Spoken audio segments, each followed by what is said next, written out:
Hello friend, तो कैसे हैं आप लोग। आई होप कि आप लोग अच्छे होंगे। और मैं जा रही हूँ एक प्यारा सा द्वार पूजा गीत सुनाने। तो प्लीज आप लोग हमारे वीडियो को देखिए और कमेंट बताइए आप लोगों को कैसा हमारा द्वार पूजा गीत लग रहा है। क्योंकि वैसे भी अब लगन स्टार्ट ही होने वाला है तो गीत का जरूरत पड़ता है, क्योंकि हमें भी पड़ता था पहले। अब तो खैर मैं गा रही हूँ, जैसे भी गाने आता है मैं गा रही हूँ। तो प्लीज आप लोग हमारा गीत सुनिए।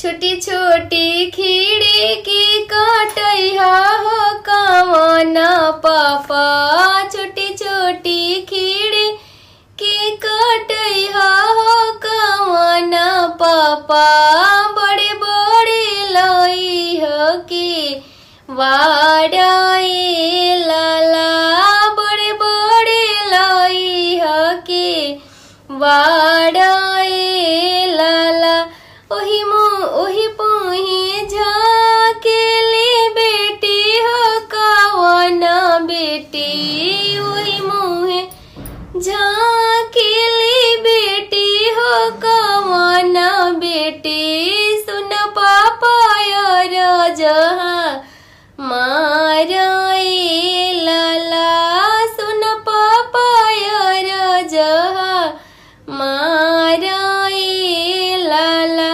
कहवा के हमें पापा बराबरे अतिया हो, कहवा के हमें पापा बराबरे अतिया हो, के कर हमें दा मादाई लाला, के कर हमें दा मादाई लाला, आरा की हमें बेटी बराबरे अतिया हो, यारा की हमें बेटी बराबरे अतिया हो, हमारा हमें दामादाई लाला, हमारा हमें दामादाई लाला,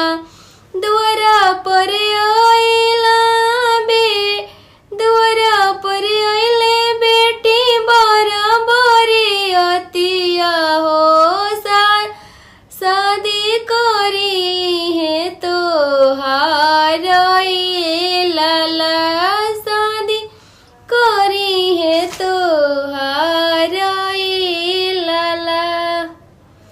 वैसे तो ये गीत अच्छा नहीं गाई मैं, लेकिन फिर भी आप लोग कमेंट बताइएगा कैसा लगा हमारा गीत।